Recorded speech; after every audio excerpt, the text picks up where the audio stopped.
السلام علیکم ورحمۃ اللہ۔ بھائی نے سوال کیا ہے میت کی طرف سے قربانی کرنے کے حوالے سے۔ میت کی طرف سے قربانی کرنے کے حوالے سے بھائی کا سوال ہے، تو اس کا جواب یہ ہے، میت کی طرف سے مستقل قربانی کرنا رسول اللہ صلی اللہ علیہ وسلم سے، خلفائے راشدین سے، صحابہ اور تابعین میں سے کسی سے ثابت نہیں ہے۔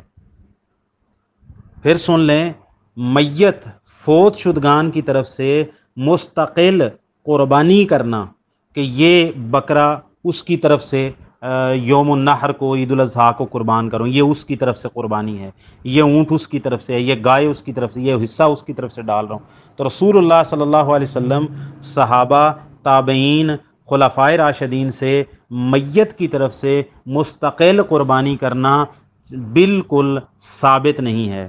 سیدنا علی رضی اللہ تعالی عنہ سے ایک روایت آتی ہے جو بہت مشہور ہے، سنن نبی داود میں 2790 نمبر ہے، جامع ترمذی میں 1495 نمبر ہے، مسند احمد کے اندر 843 نمبر ہے، اور اس روایت میں یہ ہے جو مشہور بیان کی جاتی ہے کہ نبی صلی اللہ علیہ وسلم نے، سیدنا علی نے فرمایا کہ نبی صلی اللہ علیہ وسلم نے مجھے وصیت کی تھی کہ میں آپ کے بعد آپ کی طرف سے قربانی کیا کروں، تو میں نبی صلی اللہ علیہ وسلم کی طرف سے بھی ایک مینڈا قربان کرتا ہوں۔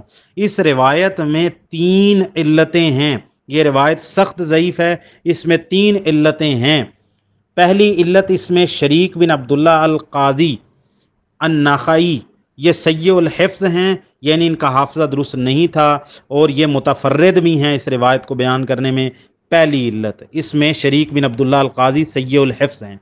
امام بہقی نے اسی وجہ سے السنن الکبریٰ للبیہقی کے اندر جلد نمبر 9 صفحہ 288 میں اس روایت کو معلول قرار دیا شریک بن عبداللہ القاضی کی وجہ سے۔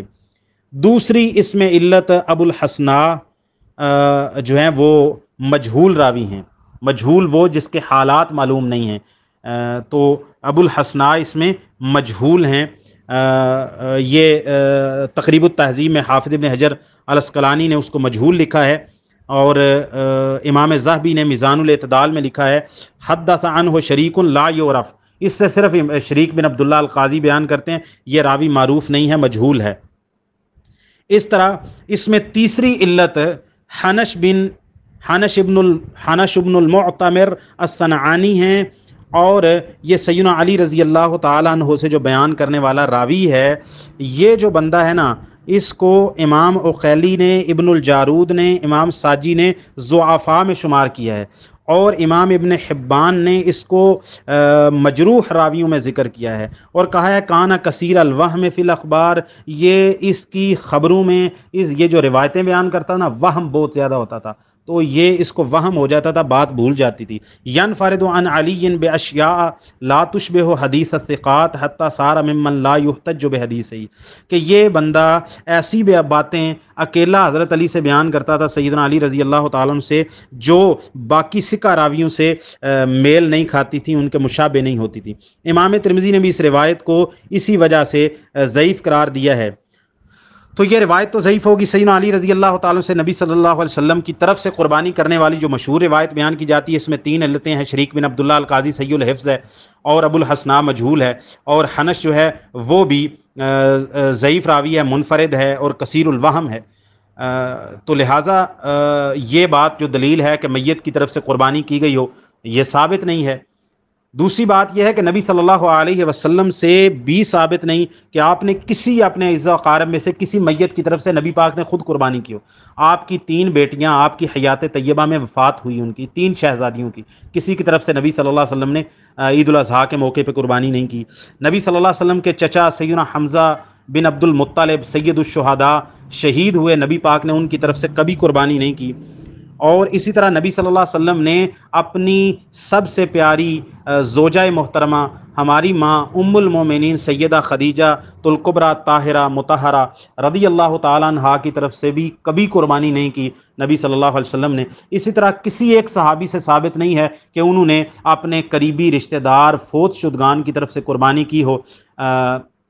امام عبداللہ بن مبارک کہتے ہیں احب الی ان یتصدق عنہ ولا یضحی عنہ، مجھے یہ بات محبوب ہے کہ میت کی طرف سے قربانی نہ کی جائے بلکہ صدقہ کیا جائے. یہ بات ہے, آپ کے سوال کا جواب اس میں آ جائے گا.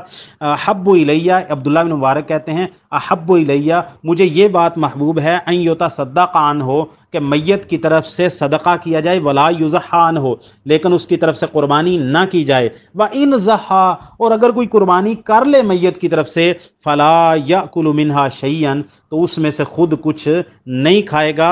وَيَتَصَدَّقُ بِهَا كُلَّهَا, سارے کا سارا صدقہ کر دے گا. تو عبداللہ بن مبارک نے بھی تو قربانی کو جائز قرار نہیں دیا, بلکہ کہا کہ اگر قربانی کے موقع پر وہ میت کی طرف سے کوئی جانور یا کوئی حصہ ذبح کر لیتا ہے تو پھر اس میں سے خود نہیں کھائے گا. حالانکہ جو قربانی ہوتی ہے اس میں سے خود بھی کھاتے ہیں, اعزاء و اقارب کو تحفہ بھی دیتے ہیں, غنی لوگوں کو, امیروں کو بھی دیتے ہیں, غریبوں کو بھی دیتے ہیں. قربانی کو تو یہ سارے ہی مصارف ہیں نا اس کے گوشت کے. لیکن عبداللہ بن مبارک کہتے ہیں قربانی میت کی طرف سے نہ کرے, یہ بات مجھے محبوب ہے, بلکہ میت کی طرف سے کرنا ہے تو صدقہ کرے.